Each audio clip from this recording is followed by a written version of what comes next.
할렐루야. 사랑하는 여수성동교회 성도님 여러분 반갑습니다. 잘 지내고 계십니까? 이렇게 4개월 만에 이렇게 인사드리게 되네요. 정재호 선교사 인사드리겠습니다.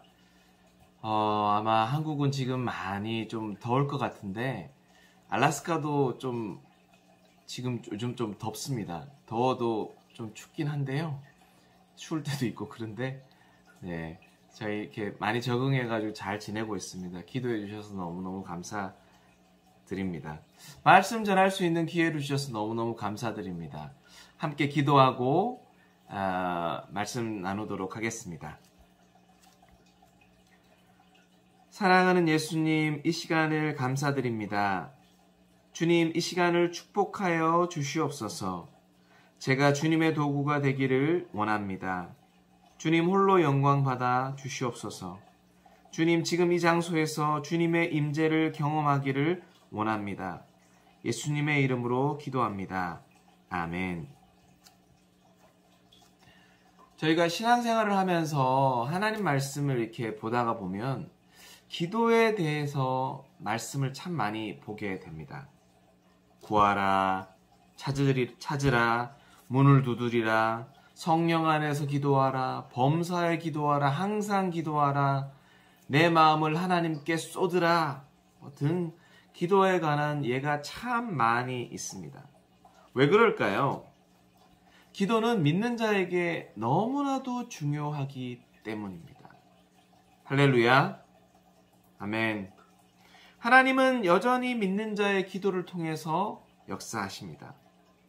기도는 하나님의 능력을 체험할 수 있는 통로가 되는 것이죠. 오늘 본문 말씀 또한 기도에 관해서 이야기하고 있습니다. 사도 바울은 어떻게 기도에 대해서 강조하고 있나요? 첫 번째로 염려하지 말고 기도하라라고 강조하고 있습니다. 저를 따라 하실까요? 염려하지 말고 기도하라. 6절 말씀에서 이렇게 얘기하고 계십니다. 아무것도 염려하지 말고 오직 모든 일에 기도와 간구로 너희 구할 것을 감사함으로 하나님께 하리라 라고 말씀하고 계십니다. 빌립보서는 사도 바울이 로마 감옥에서 쓴 옥중 서신 중에 하나입니다. 그가 감옥에 있을 때에 빌립보 교회는 그에게 필요한 것들을 공급함으로써 그를 도왔습니다.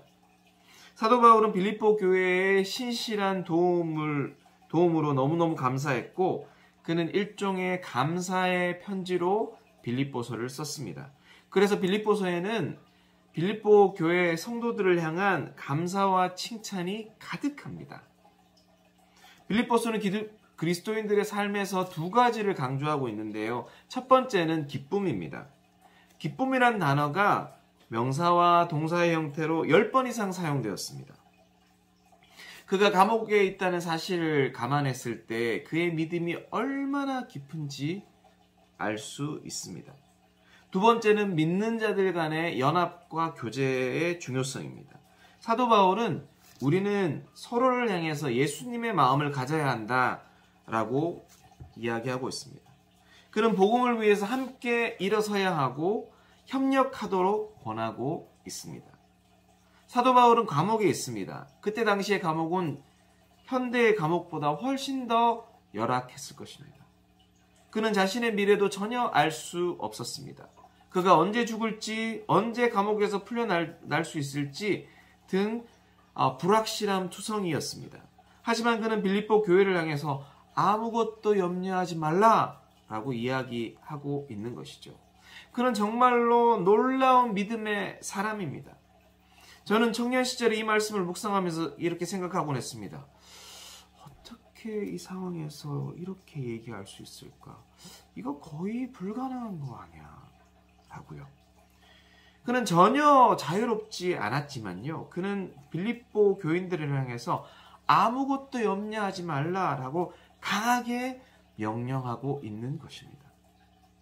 그러나 우리가 성경을 조금만 더 찾아보면요. 걱정하지 말라라고 강력하게 이야기한 사도 바울이지만 그 또한 걱정하는 모습을 볼 수 있습니다. 빌립보서 2장 27절 말씀 보면은요. 그가 병들어 죽게 되었으나 하나님이 그를 긍휼히 여기셨고 그뿐 아니라 또 나를 긍휼히 여기사 내 근심 위에 근심을 면하게 하셨느니라 이렇게 얘기하고 있습니다. 이 말은 사도 바울 또한 걱정하고 또 걱정했다라고 이야기하는 것이죠. 왜냐하면요, 그가 에바브로디도가 아파가지고 죽을 것 같아가지고 너무너무 걱정했다는 거예요. 빌립보 교회가 사도 바울이 있는 로마 감옥에 에바브로디도를 보냈거든요. 하지만 에바브로디도가 어찌된 일인지 큰 병에 걸렸습니다. 거의 죽을 지경이 되었습니다.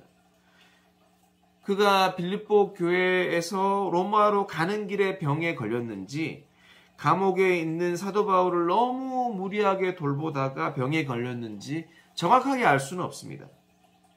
하지만 정확한 것은 에바브로디도가 심한 병에 걸렸고 그의 병이 너무 심해 거의 죽을 지경이 되었다라는 것이죠.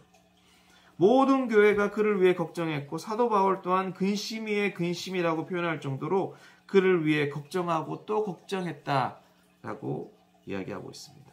다행히 하나님 은혜로 그는 낫게 됩니다.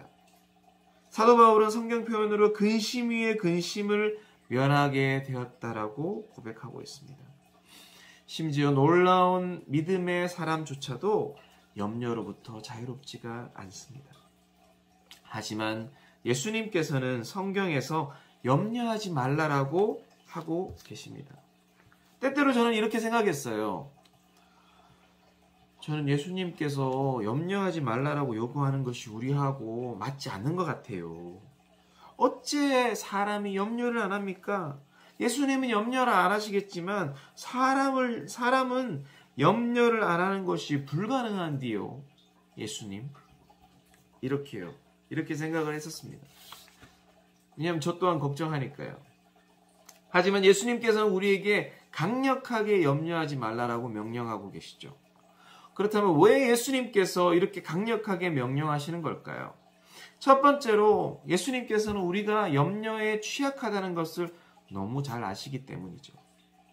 사실 염려 없이 살아가는 것은 거의 불가능합니다. 염려가 주는 긍정적인 요소도 분명히 존재하기 때문에 염려가 주는 긍정적인 요소도 분명히 있습니다.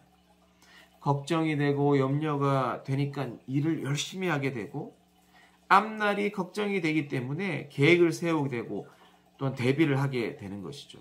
염려가 무조건 부정적인 요소만 있는 것은 아니죠. 하지만 성경에서는 분명히 염려를 많이 하는 것에 대해서 그다지 긍정적이지 않습니다.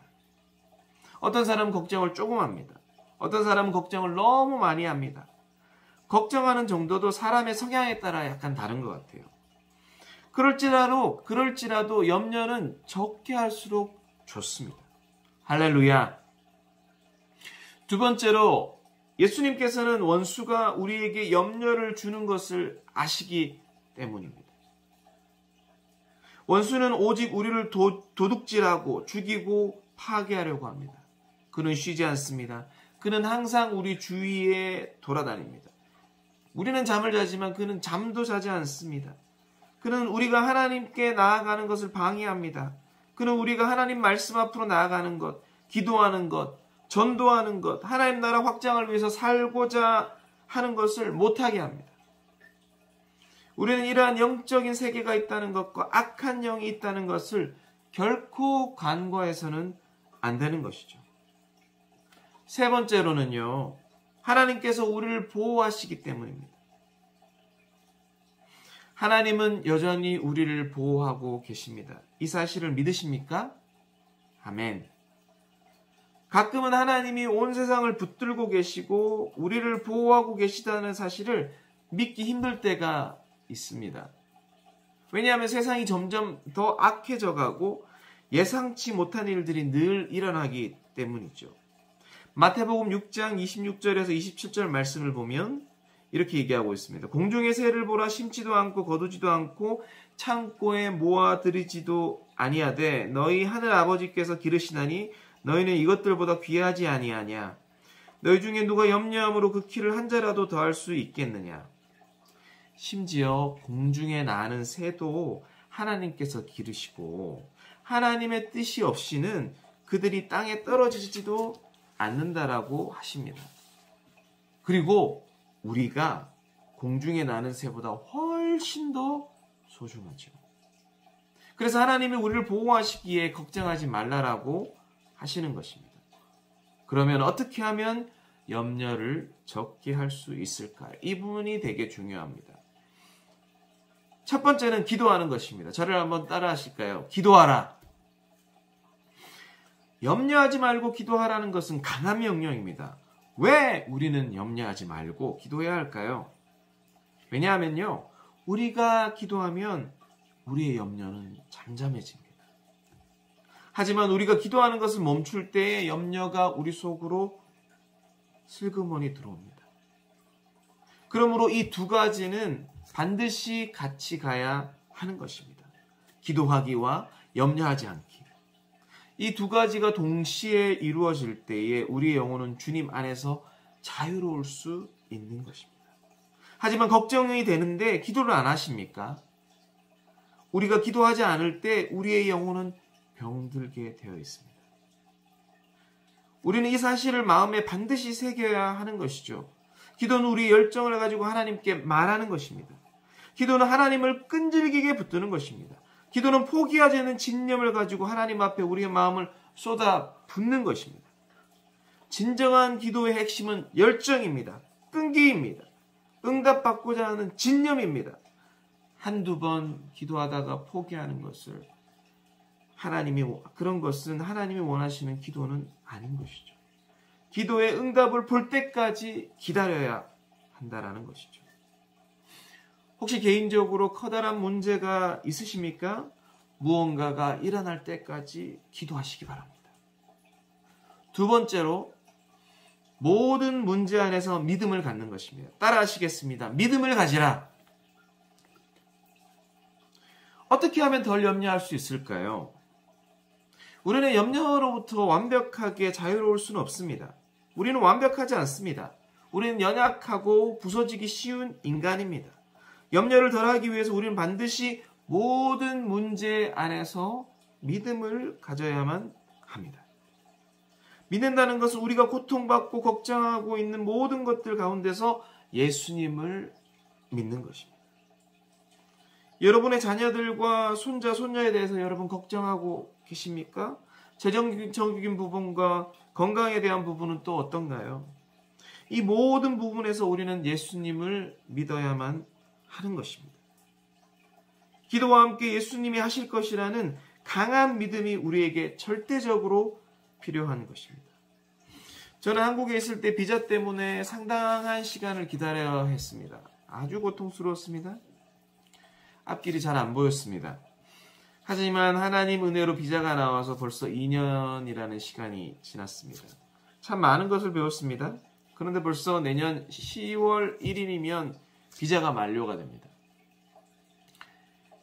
이 상황에서 이게 방법이 두 가지가 있는데요. 하나는 비자 만료 후에 한국에 가서 1년을 있다가 그 후에 다시 제가 했던 그 종교 비자를 다시 신청해서 받아서 들어오는 방법이 있고, 또 하나는 영주권을 신청하는 방법이 있습니다. 영주권을 신청하면 최소한 10년은 비자 걱정 없이 머물 수 있기 때문에 리더 부부와 이제 이야기하면서 장기 사역을 위해서 영주권을 신청하는 것으로 했습니다. 그런데 갑자기 커다란 암초를 만났습니다. 저희 변호사가 얼마 전까지만 해도 영주권을 신청하면 1년 정도 기다리면 받을 수 있을 거라고 했거든요. 비자가 이제 우리 비자가 만료되기 전까지 아마 영주권을 받을 수 있을 것이라고 이야기를 했는데, 근데 갑자기 30년 이상 잘 진행되어 오던 영주권 신청 절차에 큰 어려움이 발생했다고 연락이 왔습니다. 최근 몇 년 동안에 이제 남아메리카의 혼두라스, 과테말라 이런 나라에서 19세 이하의 부모님 없이 이렇게 미국 국경을 넘어와서 영주권을 신청한 사람이 굉장히 많다고 합니다. 이유는 알 수 없지만은 그들과 저희처럼 이 종교 비자에서 영주권을 신청하는 사람이 같은 범주라고 해요. 그래서 이민국에서 영주권을 신청한 인원이 너무 많아가지고 2018년부터 대기자 번호를 이렇게 만들겠다고 발표를 했다고 해요. 영주권 절차는 이제 1단계부터 3단계까지 있는데 이러한 어떤 이유 때문에 저희가 영주권 1단계를 신청하는 데만 4년 반 이상이 걸린다는 거예요. 저희 비자 만료가 내년 10월 1일까지인데 아주 그냥 복잡해져 버린 것이죠. 저희가 한국에서 비자를 기다렸던 이제 1년만큼 얘기를 들어보니까 이렇게 1년 반만큼 비자를 좀 연장할 수 있다고 하더라고요. 그래서 그러면은 3년이 되는 건데 3년이라 하더라도 4년 반을 이렇게 채우기는 이제 부족하죠. 이제 그래서 이제 만일에 그렇게 되면은 저희 비자가 만료돼서 한국에 돌아가면 1년간 한국에 있다가 다시 종교 비자를 신청해야 하는 아주 그냥 복잡한 상황이 발생해 버린 것입니다. 처음에 이야기를 들었을 때 너무 마음이 어려웠습니다. 한국에 있을 때 생각이 났습니다. 비자에 관해서 도대체 왜 이러는 걸까? 왜 이런 일이 계속 발생하는 걸까? 너무 마음이 어려웠습니다. 염려와 불평이 많이 나왔습니다. 저에게는 예수님을 향한 믿음이 너무나도 필요했습니다. 아직 해결된 것은 아무것도 없거든요. 그래서 또 오랜 시간을 기다려야 할지도 모르겠습니다. 함께 기도해 주시면 감사하겠습니다. 원주민 가정을 계속 신방하고 있는데요. 이거 원주민 가정을 보면 하나님 아버지의 회복하심이 참 많이 필요해 보입니다. 부모가 이렇게 마약이나 알코올 중독으로 감옥에 가 있는 경우에는 아이들이 이렇게 위탁 가정에 맡겨져서 양육을 받게 되거든요. 보통은 이제 원주민 친척에게 맡겨지거나 전혀 모르는 가정에 맡겨지기도 합니다. 근데 이제 이러한 마약 중독, 알코올 중독, 가족 폭력과 자살 문제가 세대를 걸쳐서 계속 반복되고 있다는 것이 커다란 문제입니다. 신방을 하면 할수록 느끼는 것은 아이들에게 관심을 가지는 것도 너무 필요하지만 원주민 부모님의 변화도 절실해 보입니다. 원주민들 중에는요, 아주 열심히 사는 분들도 계십니다. 하지만 부모가 중독으로 감옥에 가 있거나 자녀들을 잘 돌보지 않아서 많은 원주민 아이들이 방치되는 경우가 많이 있습니다. 예슬이와 은철이가 다니는 초등학교에도 원주민 아이들이 있는데요. 학교에서 문제를 일으키는 경우가 많이 있다라고 얘기를 듣게 됩니다. 사실 이 부분을 위해서 기도할 때마다 믿음이 참 필요합니다. 예수님께서 우리 원주민 어린이들에게 은혜를 주셔가지고 성경적인 세계관으로 이렇게 그 마음의 생각이 이렇게 변화되어서 이 사회에서 열심히 살아갈 수 있는 그런 존재들이 되었으면 좋겠습니다. 그리고 원주민 부모님들에게 주께서 은혜를 주셔서 예수님을 경험하는 놀라운 은혜가 있었으면 너무너무 좋을 것 같습니다. 원주민들에게 다가갈 때마다 저는 항상 좀 긴장하고 아주 조심스럽습니다. 함께 기도해 주시면 너무 감사하겠습니다. 첫 전도 여행팀이 올 예정입니다. 미시건에서 올 예정인데요. 미시건에 있는 리빙 워터 교회에서 13명이 오기로 했습니다. 대부분 한인 2세 청소년들입니다. 이곳에 와서 4일간 이제 성경 학교 사역을 하고 또 현지인들을 위한 기도 사역을 감당합니다. 함께 기도해 주시면 너무너무 감사하겠습니다. 어떨 때는 비자 때문에 원주민 공동체 때문에 생각할 때마다 머리가 이렇게 지끈지끈 아픕니다. 그리고 마음이 답답합니다. 하지만 문제를 해결하시는 주님을 믿는 것 외에 제가 할 수 있는 일이 없더라고요. 믿음을 갖는다는 것은 예수님이 살아계시다는 것을 믿는 것입니다. 전능하신 하나님, 곧 나의 기도에 응답해 주실 수 있는 그분이 나의 기도를 듣고 계신다는 그 믿음. 우리 예수님이 누구신지를 함께 생각해 보시면 좋겠습니다. 그리고 그분께 우리의 믿음으로 기도하기 원합니다. 믿음을 바탕으로 두고 하나님께 기도를 드리는 것이죠. 그것이 바로 차원이 높은 기도인 것입니다. 여러분, 돌아가신 옥하는 목사님 잘 아실 줄로 압니다. 한국교회에서 참 영향력이 있으셨던 분이셨죠. 옥 목사님께서 설교에서 이런 얘기를 하시더라고요. 너희 염려를 믿음으로 묶어버려라 하셨어요. 이렇게. 이 의미는 너희 염려를 믿음으로 묶어서 더 이상 염려가 나의 영혼을 근심과 두려움으로 몰고 가지 않도록 한다라는 것이죠. 만약에 우리가 어딘가가 불편하고 어딘가가 아프다면 그런 데다가 우리 마음까지 괴롭게 된다면 이건 더욱 안 좋은 거잖아요. 그러니까 우리의 모든 염려를 믿음으로 묶어버려야 한다라는 것이죠. 옥 목사님께서 이렇게 말씀하시더라고요. 모든 염려를 이렇게 질질질질 끌고 가서 각자 집에 있는 창고에 던져버리라고 하시더라고요. 그리고 다시 열지 마세요. 믿음으로 그 모든 염려를 묶어버리는 거예요. 이러시더라고요. 사랑하는 성도님들, 우리가 이렇게 할 때에 예수님께서 우리를 돌봐주실 것입니다. 할렐루야. 모든 염려를 주님께 맡겨드리시는 저와 여러분 되시기를 간절히 축원합니다. 설교를 마무리하고자 합니다. 세상을 살아가면서 저희는 염려할 수밖에 없습니다. 하지만 염려를 적게 할수록 더 좋습니다. 그러면 어떻게 하면 염려를 적게 할 수 있을까요? 첫 번째는 기도하는 것입니다. 기도를 하나님께 계속적으로 올려드리는 것이죠. 두 번째는 모든 문제 안에서 믿음을 갖는 것입니다. 염려가 올라올 때마다 예수님이 누구신지를 기억하고 모든 염려를 믿음으로 묶어버리는 것입니다. 아멘. 저희 가정 기도 제목을 말씀드리겠습니다. 첫 번째는 가족 모두가 늘 건강하고 성령 충만할 수 있도록 기도해 주시면 감사하겠습니다. 두 번째는 리빙 워터 교회에서 단기 선교팀이 성경학교나 다양한 사역을 위해서 6월 28일부터 7월 6일까지 이렇게 캐치캔에 오게 되는데, 이 팀들이 이제 성경학교 사역과 다양한 사역할 때에 하나님께서 기름 부어 주셔서 모든 아이들이 예수님을 경험할 수 있으면 너무너무 좋겠습니다. 이를 위해서 기도해 주시면 감사하겠습니다.